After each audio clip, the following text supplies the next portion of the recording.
Okay, hello everyone. So we will start the seminar today. Good morning. Today we have here Luca Guerrini.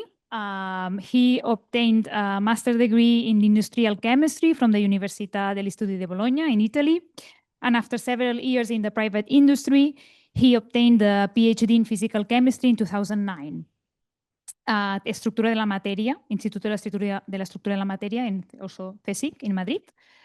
And after that, he did several postdoctoral research at Glasgow, Universitat de Vigo, and he was awarded with a Marie Curie postdoctoral fellowship at URB. And since then, he also was at the URB in Tarragona, very close with Ramón y Cajal, and after that, associate professor.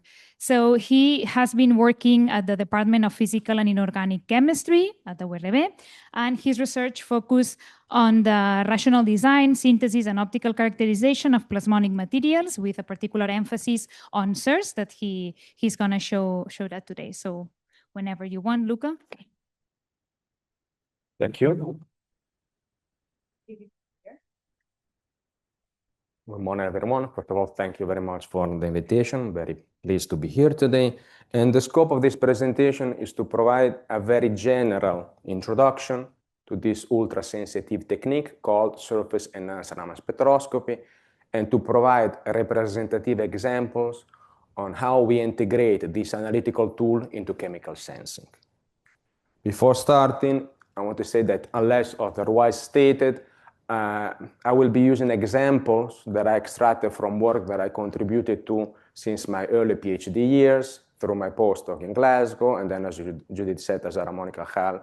And then finally, I'm happy to say that eventually, Professor Pathos and I have been granted with the laboratory space at the URV, and we recently established our own independent research group, which focus on the synthesis of nanomaterials, which is the area of expertise of Professor Pathos, and their application into sensing, specifically SERS, which is more my area of expertise.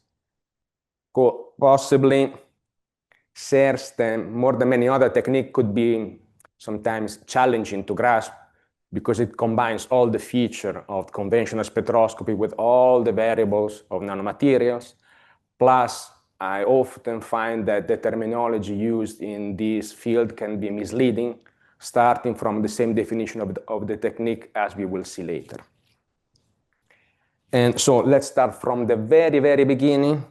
Where does the Raman term come from? It comes from this Indian physicist who in the 1928 firstly observed this phenomena, which was named after him, and a few years later was awarded with the Nobel Prize in Physics for such discovery.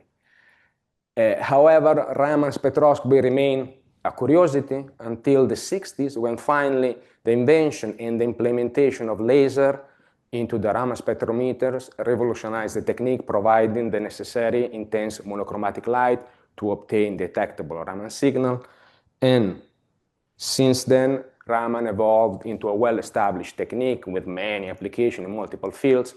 I'm sure, for instance, that once you cross the security at Barcelona airport, you notice this instrument. This is a Raman instrument, and check the safety and hazardness of the liquid inside your sealed bottles.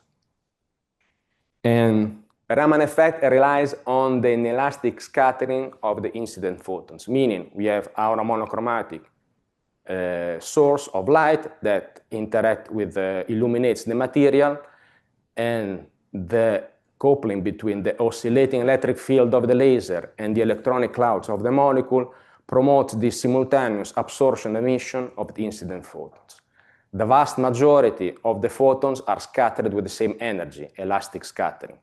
A tiny fraction, let's say, just to give an idea, 1 out of a million, is scattered or a lower energy or a higher energy. And these two inelastic scattering constitute the Raman signal, which yield eventually the corresponding Raman spectrum. So we can see here at the center, it's the signal from the elastic scattered photons, which in a Raman spectrometer is blocked, so it doesn't reach the detector. And on both sides, we have the inelastic scattering at higher energy and lower energy.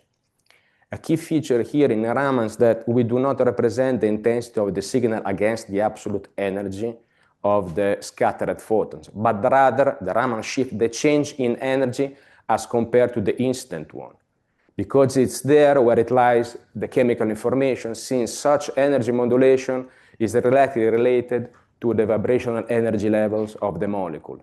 And since the molecular structure defines such levels, the obtained Raman spectra constitute the vibrational fingerprint of a molecule. In addition to such high chemical specificity, Raman enjoy extreme flexibility. We can acquire Raman spectrum by exciting from basically the UV to the near infrared, minimal sample preparation. Raman spectroscopy is particularly suited to be applied in aqueous media due to the weak signal of water. It's a non-destructive technique, and spatial resolution can get as low as in the submicro range. Typically, at room temperature, the inelastic scattered photons are higher energy, yield a very weak signal, so we ignore this part, and we normally stick to the right side of the spectrum. The intensity of the Raman signal can be qualitatively described according to this formula. Here's the Raman intensity of a specific vibrational motion is scales with the laser power and the number of molecules within the laser spot. It decreases with the fourth power of the laser wavelength, and these three factors apply to all vibrational modes. And it is the fourth factor that discriminates between the vibrational modes and describes the change in polarizability for a specific vibrational motion. Polarizability can be viewed as how easily the electronic cloud is distorted by the external electric field. And the larger this distortion, the larger is the change in distribution of the electronic cloud for a specific group of nuclei, the larger is the Raman efficiency.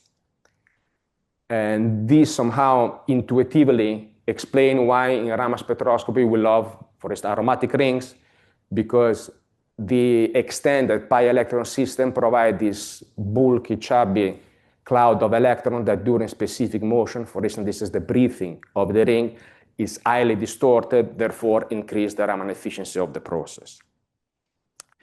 Regardless the specific motion and the experimental setup that we can tune, unless on very few specific cases, such as resonance effect, Raman remains a rather inefficient process. And therefore, Raman spectroscopy most of the times cannot be applied to systems where the target analyte exists at low concentration. A way to overcome this issue is to perform Raman spectroscopy at the surface of plasmonic nanomaterials, in the new terms of surface-enhanced Raman spectrum. Contrary to Raman, where the experimental observation was previously anticipated by the prediction of the effect, in the case of SERS, it occurs by accident. Here, Fleshman and co-workers were trying to acquire the Raman spectrum of pyridine adsorbed onto silver electrodes. In addition to smooth electrode, they also submitted this electrode to multiple redox cycle, meaning dissolution and redeposition, dissolution and deposition of silver, which eventually led to these highly roughened surfaces. And it is there when they observed this sudden drastic increase in the Raman signal. Their interpretation was purely geometrical, meaning if this is a smooth surface and the laser beam, if we increase the surface by causing this roughening, we can fit more molecule within the same laser beam, and therefore we increase the factor n to increase the intensity. However, this interpretation was not correct, and a few years later, two groups independently demonstrated that such enhancement of the signal was related to a brand new phenomena mediated by the surface, and the term surface-enhanced Raman scattering was introduced by Richard Van Dyne a few years later. At the same fun fact, it's a very young crowd, but I do remember that the same Fleshman who observed the SERS signal is the Fleshman that in the late 80s made this famous press conference claiming to have observed cold fusion during the electrolysis of heavy water, but nobody could reproduce the result, unfortunately. And in addition to the recognition of this new effect, a major advance in the SERS field was the introduction of silver and gold colloids as a material for enhancing the Raman signal. And this because are very simple to prepare, cheap, can be produced in large quantity, and provide much larger enhancement as compared to the electrodes when aggregated. And we will see later why aggregation is a key factor. And that somehow brought SERS from the electrochemistry field to a much broader optical field and analytical chemistry. And since the initial discovery, many theoretical interpretations have been proposed. Eventually, all the models led to what is now the widely accepted framework, which is the SERS enhancement is the multiplicative contribution of the electromagnetic enhancement and the chemical or charge transfer enhancement. This is somehow the sine qua non condition to observe SERS, and this adds as an additional factor. It's worth saying that it took decades to reach the consensus, and as far as I've been told by people who were there, congresses could get very, very, very tense. And so, enhancement factor we can qualitatively depict it as a contribution of the electromagnetic enhancement, which is the dominant contribution. It typically falls within 4 to 8 order of magnitude, and it is solely defined by the optical property of the nanomaterials and arises from the excitation of localized surface plasmon resonance. We will see later what they are. And this is why terms, at least in my opinion, should have been retermed plasmon-enhanced Raman scattering, because it's not the mere existence of the surfaces that promotes the enhancement of the signal, but rather the excitation of these plasmonic resonances. On the other hand, the chemical enhancement can be viewed as the result of the change of the electronic property of the molecule, of the free molecule, when interact with the metallic surface. Typically, in SERS, we do not obtain the enhanced Raman signal of the free molecule, but rather the enhanced SERS signal from the molecule forming a surface complex with the metal. And this may lead to drastic alteration of the electronic property and therefore the intrinsic Raman efficiency. And here we can clearly see the dual nature of SERS that combines plasmonics, which the theoretical part is by and large well understood, and all the features of nanomaterials and photonics and nanoscience with a vibrational spectroscopy performed at the surface of this nanomaterial.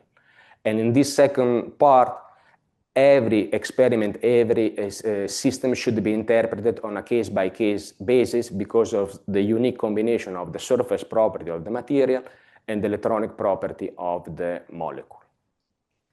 So let's start by introducing the key concept of the plasmonic side. We will see what a localized surface plasmon resonance is, why in SERS we basically narrow our metal of choice in silver and gold, and why we typically require a nanoparticle or nanostructure in the 10-ish to 100-ish nanometer range. So noble metals are equipped with this plasma of free conduction electron that behave homogeneously. So when they are submitted with an oscillating electric field, they are driven into this collective oscillation over a background of positive ion. When the frequency of the incident light matches the natural frequency of the plasma oscillation, we are in resonance condition. And this, as a simple way to characterize the plasmonic response of the nanoparticles, is to perform UV spectroscopy, but importantly here we represent extinction, which is the sum of absorption and scattering. And the excitation of such resonances yield to extremely intense electromagnetic field at the surfaces of our nanomaterials, and therefore those molecules located in this region experience a much larger electromagnetic field than the incident one. It's worth stressing that such enhancement of the local electric field rapidly decays as we move further from the surface. So in most analytical applications, SERS can be approximated as the first layer effect. Why gold and silver? Basically, okay, we can skip this one. Due to intrinsic property of the materials and some other practical issue. Let's start with the first. The electric response of metallic nanoparticle to the external electric field is defined by the electric function, which is a magnitude that depends on the excitation wavelength, and is characterized by the real part that it tells us how the electron oscillates in response to the external field, and an imaginary part that tells us how much energy is lost during this oscillation. For a small sphere with a radius much smaller than excitation wavelength embedded in the electric medium, the maximum electric field can be described by this formula. Here's the incident one, and this value is maximized when is minimized the denominator, meaning when we change appropriately the excitation wavelength so that the value of the real part of the electric function is negative, and when the imaginary part of the electric function is small. So this defines the resonant condition, this defines the damping of the resonant condition. And sometimes I use this analogy. It's like a radio. We move the knob until we find the frequency of the specific channel, whereas the imaginary part tells us the quality, the clarity of the sound. And here we plotted some graph that the real part and the imaginary part of different noble metal as a function of wavelength. We just narrow our attention to the spectral region of interest for Raman, mostly a Raman application. And we can see here that there are several methods that fulfill the condition of negative real part and small imaginary part. However, we have also practical issues. For instance, copper and lithium rapidly oxidize in the presence of oxygen. So eventually, we stick with silver and gold as an optimum material for SERS substrate. Typically, silver provides larger enhancement, particularly in the visible region where the imaginary part of gold is relatively large. And this is why SERS with gold substrate is limited to excitation wavelength beyond 600 nanometer range. On the other hand, gold exhibits larger chemical stability and much better control over size and in particular morphology over the nanomaterial, which allow a fine-tuning of the plasmonic resonance. In addition to this intrinsic optical loss of the metal, we have additional losses that depends on the size of the nanomaterial.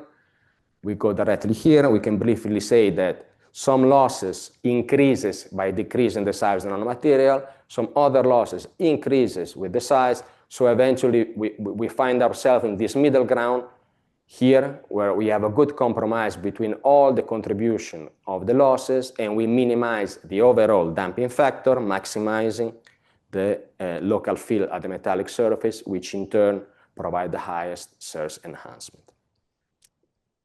Of course, Raman is not the only effect that could take advantage of this enhanced local field at the metallic surface. Other plasmon-enhanced spectroscopy, the most famous one, possibly infrared absorption, and also surface-enhanced fluorescence. The key advantage of Raman that it's a benefit twice from the enhancement, plasmonic enhancement. First, by increasing the incident field perceived by the molecule, and secondly, when the molecule act as a Raman emitter, the Raman scattering couples back with the plasmonic nanoparticle, which further enhance the Raman emission. When the Raman shift, it's relatively small, it applies the e to the fourth approximation, and this is the enhancement felt by a single molecule in a specific point of the surface. And as you can see here, even one order of magnitude increase of the local field with respect to the incident one leads to the fourth order of magnitude increase in the Raman signal. It's worth stressing that these two phenomena occurs instantaneously and simultaneously. Raman is a coherent process. On the contrary, in the case of fluorescence, we have two constraints. The first one, the excitation enhancement. Here, as we pointed out previously, that the local field enhancement rapidly decays as we move further from the surface. So ideally, we would like to have the emitter the closest as possible to the metallic surface. The problem that if we bring fluorophores closer to 5, 6 nanometers. Rather than emitting, start exchanging energy with the metal through non-radiative process. Basically, we quench the fluorescence. So we need to separate the fluorophore from the metallic surface. On the other hand, in the case of emission enhancement, the plasmonic effect can increase the radiative over non-radiative rate, but still we have the limit of quantum yield that should be below or equal maximum to 1. As a result, the SERS enhancement fluorescence is typically limited between 1 maximum to order of magnitude. Okay, so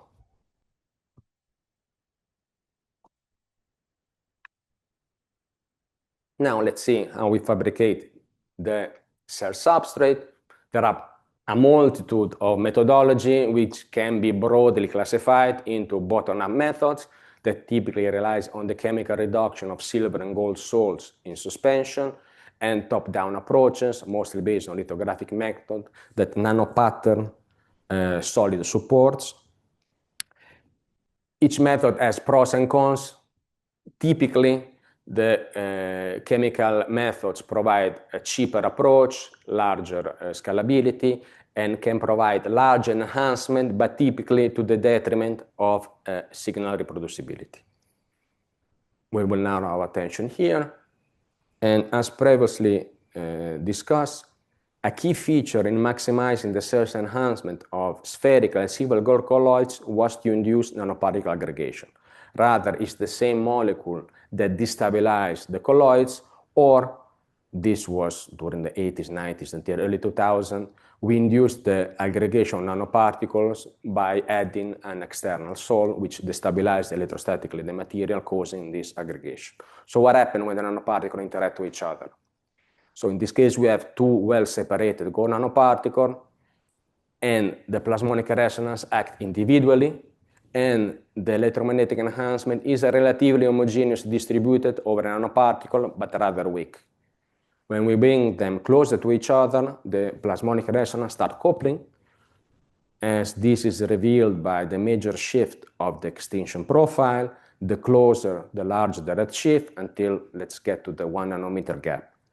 Importantly, in the case of SERS, this causes a highly skewed distribution of the SERS enhancement, which is specifically concentrated at the interparticle gap. And this we call hotspot.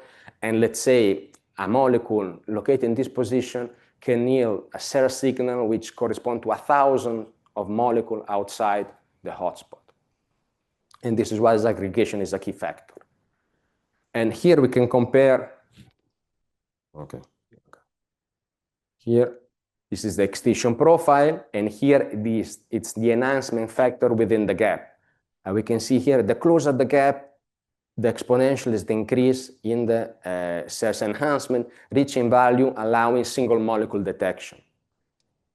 Another key factor here is that here the SERS has a long tail distribution, so we can obtain a relatively intense signal even if we use excitation wavelength which is quite far from the extinction maxima.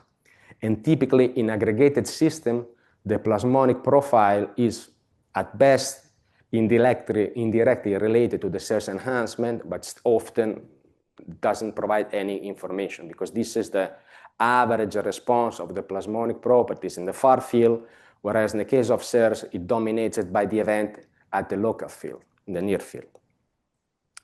And so during the 80s, 90s, early 2000s, randomly aggregated colloids were the materials of choice, provide a simple way to obtain intense SERS signal, but often due to the metal stability of the larger cluster in suspension and to the dishomogeneous aggregation into highly non-uniform material, typically SERS intensity was high, but the reproducibility and robustness of the response was relatively small. A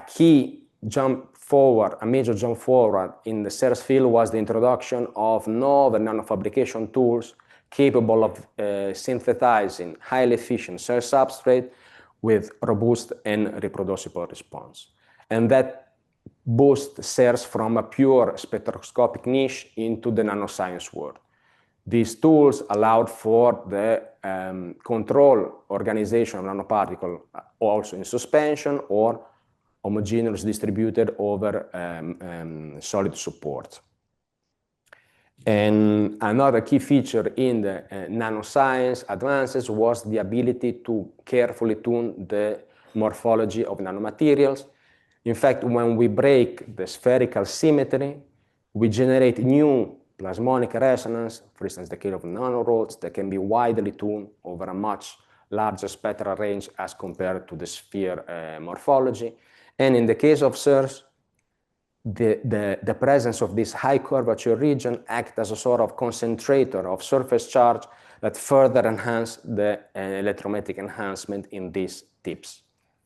Possibly, the nanostar morphology provides the most efficient individual cell substrate in terms of nanoparticle, because in addition to this lightning rod effect, the coupling between the plasmon resonance of the core and the tip further concentrate electromagnetic enhancement at these tips, which act as a sort of an interparticle hotspot. As previously mentioned, gold allows for fine-tuning of the morphology. On the other hand, silver tends to provide a large enhancement. Therefore, a natural approach was to use preform gold asymmetric particles for the further growth of silver. Unfortunately, silver tends to grow unhomogeneously over asymmetric features. For instance, in the case of gold nanostars, until recently, all the methods generate this sort of bomb-like structure where the silver grows from the core, leaving unexposed the tips. This allows for a very limited tuning of the plasmonic property and modest increase in SERS enhancement. Recently, our group managed to finely tune the protocol of silver deposition that allow an homogeneous distribution of silver even at very low silver content. And for large silver deposition, we managed to retain the star's morphology that enable a fine, precise tuning of the plasmonic resonance over a more than 200 nanometer range and almost 2 orders of magnitude increase of the SERS intensity as compared to the optimized monometallic counterpart. And so now let's move from the plasmonic side to what happened on the surface. And so the design of the nanomaterial defines the electromagnetic enhancement, but the sensing functionalities are determined by the property of the surface chemistry. Typically, nanoparticles, nanomaterial are synthesized, they are residual molecules, and through typically the Ligand exchange, we impart specific functionalities, starting, for instance, with surface recognition elements, antibody, aptamers, and other small chemoreceptor, or specific coatings, silica, proteins, metallo-organic framework that impart new properties or additional colloidal stability and also provide a surface for further functionalization. And how do we implement our material into chemical sensing? Typically, we can broadly classify into 2 main approaches, direct methods and indirect methods. Direct methods, the goal is to acquire the intrinsic vibrational spectrum of the target analyte, which defines the recognition, and the intensity of this signal indirectly defines about the quantity of the target analyte in the medium. Indirect methods, on the other hand, use an extrinsic source of SERS that which signal rather than intensity on the spectral profile is modulated by the presence of the target analyte. And let's start from the very simple case. Let's, for instance, add a tiny amount of mercaptobenzoic acid solution to our silver colloids. The mercapto group loves to form strong covalent bond with the metallic surface, yielding the corresponding SERS spectra of the MBA surface complex. So again, we do not detect the enhanced Raman signal of mercaptobenzoic acid, but we detect the enhanced Raman signal of the mercaptobenzoic acid forming a metal surface complex. However, there are plenty, or the majority of the analytes that do not exhibit affinity for the metallic surface. So in that case, we have to modify the surface chemistry to promote the absorption of the target analyte. In other case, Yeah, this is, for instance, a very simple case. Here we have pyrene, which belongs to the class of polycyclic aromatic hydrocarbons. It's highly hydrophobic pollutants that are intrinsically repelled by the charged metallic surface. In this case, we equip the metallic surface with this calixarine derivative, which forms strong covalent bond with the metal, and provide this sort of hydrophobic cap, which promote the inclusion of the pyrene, bring it closer enough to metallic surface to detect its characteristic SERS band. In addition, calixarine provide a certain degrees of size selectivity. This is another example. Conventional plasmonic colloids are characterized by a negative charge, and the SERS analysis of nucleic acid was mediated by the direct interaction of the nucleobases with the metallic surface. Unfortunately, this sort of interaction is highly nucleobase specific and, let's say, highly dependent on the surface coverage, and in general, the structural information provided by SERS has very limited connection to the original structural feature of the DNA. So the discrimination capability are relatively small. To overcome this barrier, we change the surface charge of nanoparticle using these short polyamide molecules, spermine, which efficiently interact through electrostatic bonds with the phosphate group of DNA. In this case, what we obtain is a SERS pattern that is highly correlated with the original feature of the DNA in the bulk that allow us, for instance, to easily discriminate between single-stranded and duplex, and also to detect another many different classes of subtle structural modification. In this case also, DNA acts as a sort of electrostatic glue, positioning itself into the interparticle hotspot, and also leading to the formation of stable clustering suspension. So intense signal, reproducible, and highly informative. A second challenge in direct sensing approach is that even if the target analyte shows affinity for the metallic surface, when it coexists in complex matrices with other competing species, the obtained SERS signal can be very difficult or impossible to analyze, or often the signal of the target is suppressed. In this case, typical approaches to overcome this limitation is to integrate pre-purification steps or generate multifunctional material that with additional features such as silica and MOF that selectively block specific classes of molecule and favors the selective enrichment of the target analyte. In addition to this target approach, direct SERS can be applied in a non-target manner, and instead of aiming at obtaining a specific vibrational feature of the target analyte, in this case, the goal is to acquire an overall vibrational profiling of complex samples.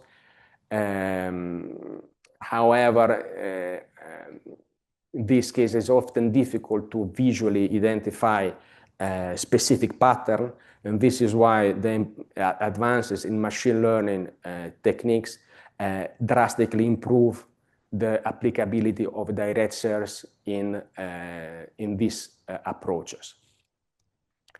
And let's move to indirect methods. We can differentiate, again, broadly differentiate between indirect methods that exploit SERS-encoded nanoparticles and other chemoreceptors.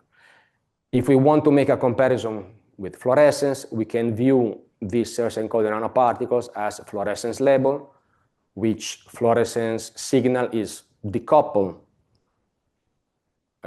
from the target analyte, and it is the presence of this signal and the number of emitters that informs us about the presence and the concentration of the target analyte. And in this case, I keep using NBA as an example. The NBA provide, in this case, its unique vibrational fingerprint that acts as a sort of barcode, and coupled with this plasmonic enhancer constitute the SERS-encoded particles, which also always include a surface element for specific recognition, and also typically include also a protective layer to improve the colloidal stability, avoid desorption of the SERS code, and also, again, provide a surface for further characterization. For instance, here we developed a universal approach to generate a theoretical and limited number of SERS-encoded nanoparticles, and as you can appreciate here, the narrow bandwidth of the SERS spectrum and the complex feature allow for a high degree of multiplicity using just one source of laser. In addition, SERS-encoded nanoparticles provide high photostability, stable and reproducible signal for robust quantitative analysis, and with this method also a modular design. And this, for instance, as a very illustrative example of the application of these SERS-encoded particles, which are equipped with antibodies selective for different classes of bacteria. After a certain degree, 10 minutes, 12 minutes of incubation, the SERS-encoded particle accumulates at the surface membrane, and when they are flown through this miliofluidic channel, when they cross the laser, it causes a spike in SERS intensity over a background, and this allows the rapid detection and quantification of multiple bacteria both in serum and blood. Regardless of the advantage of SERS-encoded nanoparticle, fluorescence tag retain key advantage in terms of accessibility, a much more mature technology, and typically a much faster imaging, typically 2-3 order of magnitude faster than SERS-encoded particles.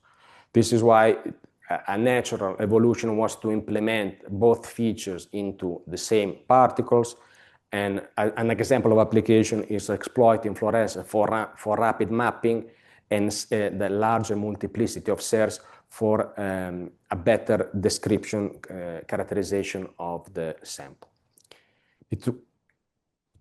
It's worth noting that such limited speed of SERS as compared to fluorescence is not due to intrinsic feature of Raman spectroscopy, which occurs on time scale much faster, but it's a more an instrumentation issue. And in these recent years, there have been several groups working on developing new approaches for fast mapping that drastically decrease the acquisition time approaching those of fluorescence. How long will it take to these advances to translate into commercial Raman spectrometers? I don't know. The last approaches relied on chemoreceptor. And again, if you want to make an analogy with fluorescence, they can be used as sort of an environmental sensitive fluorophores, such as, for instance, in the case of FRET. In this case, the detection and quantification of the target analytes result from the perturbation of the electronic property of the chemoreceptor upon binding the target analyte. For instance, the same MBA is widely used as a pH-sensitive probe because it's equipped with this carboxylic group.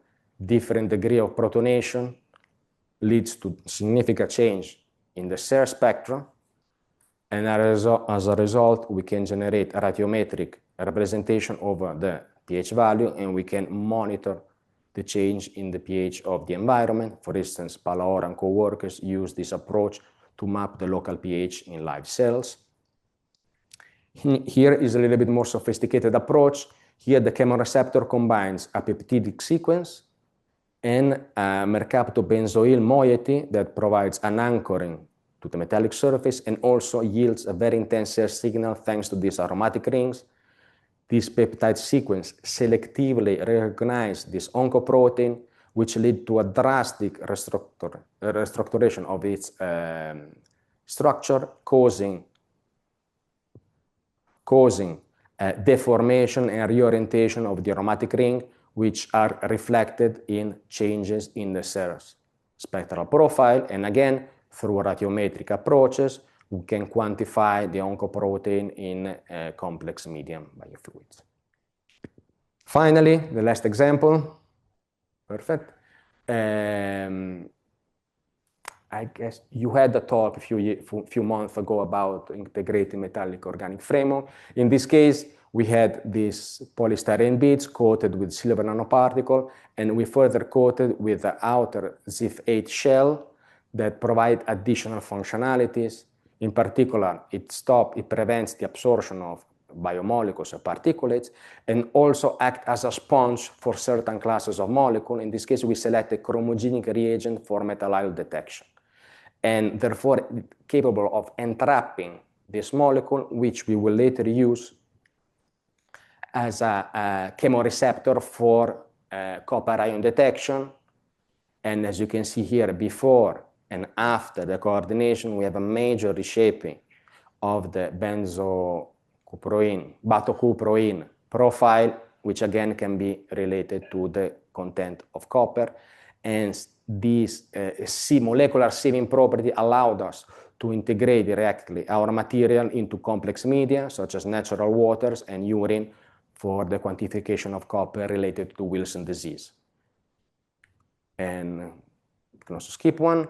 And eventually, SERS is a powerful analytical technique with a wide range of application. Major advances were related to the improvement of nanofabrication tools as well as the instrumentation, which is still an ongoing topic. Currently, major interests are integrating SERS into multifunctional platform to take advantage of the SERS advantages and to overcome the intrinsic limitation of the technique. And also, since it's a technique that generates a large database of complex data, all AI-driven approaches would definitely benefit the technique for expanding its applicability. And that is all. I hope that it was sufficiently clear, and thank you very much. Thank you, Luca. Very educative talk. I'm not sure if the students will like now to work with SERS with all that formula, but thank you very much. Very complex, but thank you. So now we are open for discussion. If someone wants to ask something, now is the time. Is there? Okay, so I have to bring the microphone, otherwise the people online, they will not hear you. Thank you for this nice talk. I have a question about in the case where your SERS substrates are like these nanoparticles with some, for example, the aptamers or something to increase like the targeting, but how do you have a very strong signal? Don't you have a very strong signal from the thing that you are attaching to the nanoparticle? Is this a problem? Well, competing, let's say, with what you want to measure. So as far as I understood, you asked if the aptamers yield strong signal. Yeah, or whatever, in all the examples where you attach something to the nanoparticle to increase, or let's say to make it, give it more affinity to your analyte that doesn't want to bind to any metal, but the molecule that you are using might have a very strong signal. Is this a problem? Or? Yeah, the aptamers are typically used as a silent recognition element because you want them to stay tilted over the surface to interact with the molecules, and typically they're equipped with this like peg short strain, and that it doesn't yield a sufficient SERS signal. So they're typically integrated, for instance, in SERS encoded nanoparticles, where you have a SERS label and a aptamer recognition. There are some cases where they use aptamer, for instance, in combination with the with labels that are released according to the change in structure of the aptamer. There are several strategies. The most straightforward one is to use as a SERS silent recognition element, and you integrate a second extrinsic source of SERS. Okay. There are some groups that implement like a short sequence of adenine molecules. They tend to give a good signal, but typically they do not yield intrinsic SERS signal aptamers. Okay. I don't know if I answered the question. Yeah. I had like my question was also in general if this can be a problem also for other things that are not aptamers that you were showing in your examples. But well, for instance, a key advantage was to replace, in a specific example, was to replace antibody with aptamers that drastically increase the reproducibility, selectivity, and and in general, whatever source of selective recognition that provides also chemical stability in our world is welcome. Okay, thank you. Thank you. Thank you very much, Luca, for a very broad view on SERS. Just talking about things that are not always so nice, and I mean, because the things that you can see with SERS actually are incredible. But on the other hand, what about the reproducibility? For example, you have a SERS substrate, and when you do a mapping of the substrate, very few times you find the same spot again. No, I mean, in some sense, sometimes the ones that lead to the highest signals are the ones that die also very, very soon. No? Or yeah,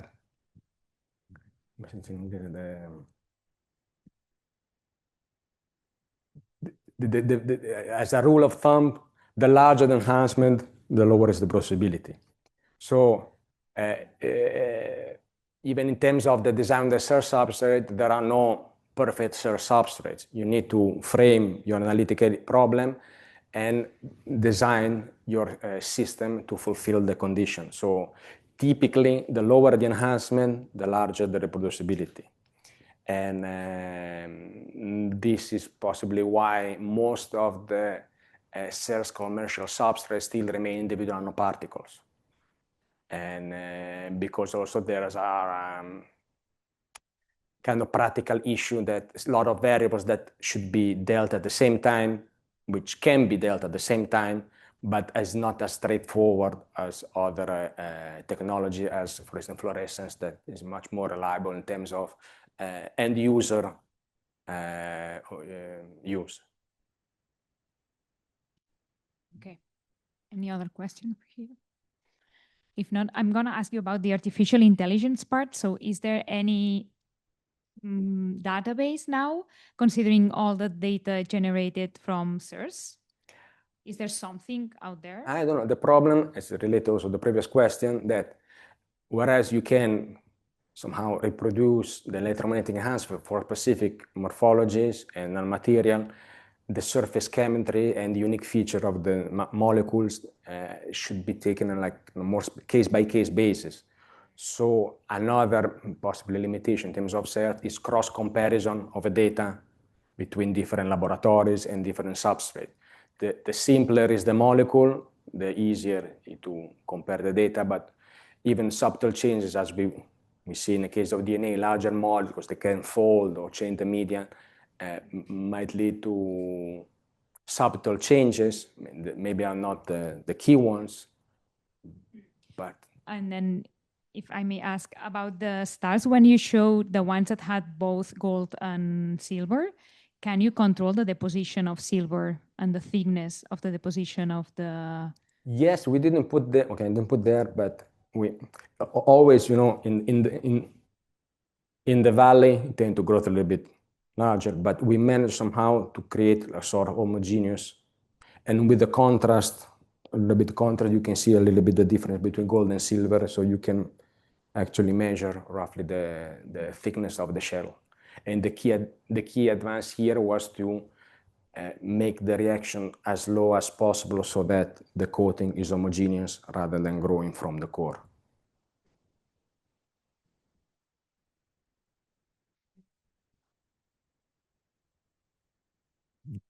Thank you for the talk. I am very far from the field, but my question is, so the contribution of SERS to the field of chemical sensing, I understood, or the message that I get is that it can provide a lot of specificity, no? Detection of molecules in very complex media.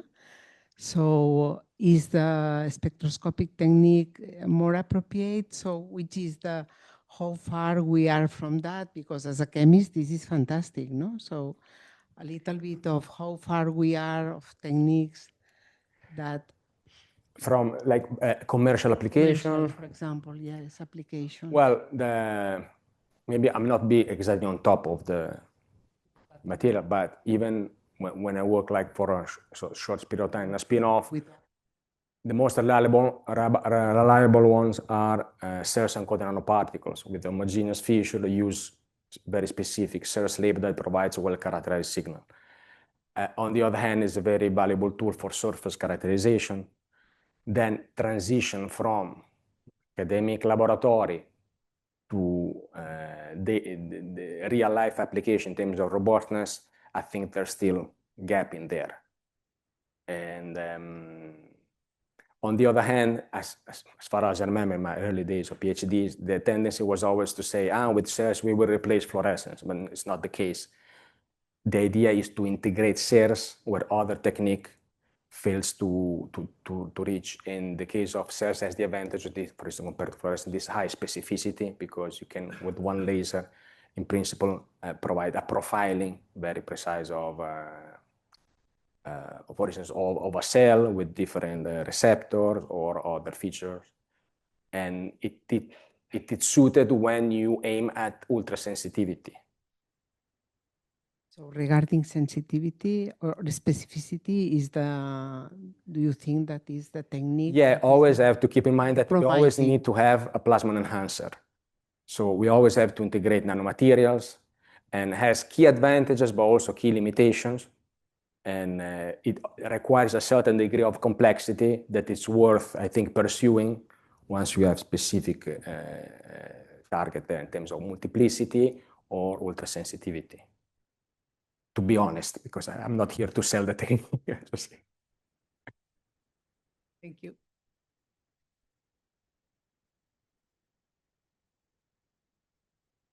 Thank you very much for the talk. I was wondering, when you use SERS for sensing, the orientation of because the SERS process, it happens very close to the particle or the hotspot, the specific orientation of the molecules will play a big role in the enhancement.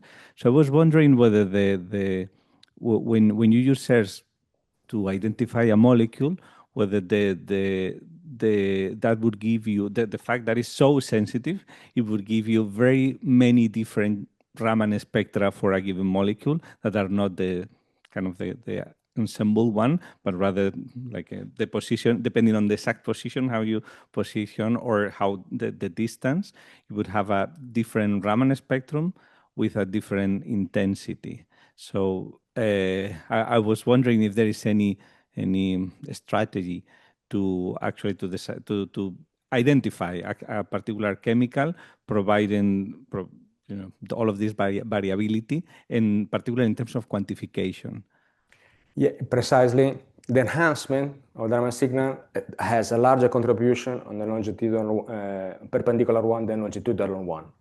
So this is something that spectroscopy in the 90s loved so much, because depending on the orientation, different vibration can be, depending on if they have like a specific contribution, for instance, a breathing mode in one plane, by ratio, this band with others, you can see if the aromatic ring was tilted or flapped. So it's highly informative of the orientation of the molecule, providing a molecule that adopts a specific orientation. So for instance, you can, even mercaptobenzoic acid with low surface coverage tend to be flat on the surface. Also, you can see interaction with the carboxylic group. The larger the surface coverage, the more tilted the orientation, and you can clearly see that the carboxylic group are free from interaction with the metal, and you see an increase of the Brinkley that are in the plane perpendicular to the metal, rather than out of plane vibration. So providing the molecule is well characterized and adopts a specific orientation on average, it tells you the relative orientation to the metallic surface. It's, of course, highly sensitive to the local also environment. So I'm not sure if I answered the question. Well, I guess it's okay. I think it's late. I can ask you later, maybe.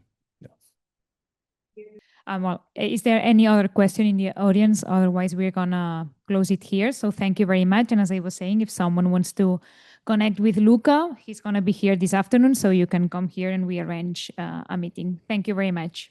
Thank you.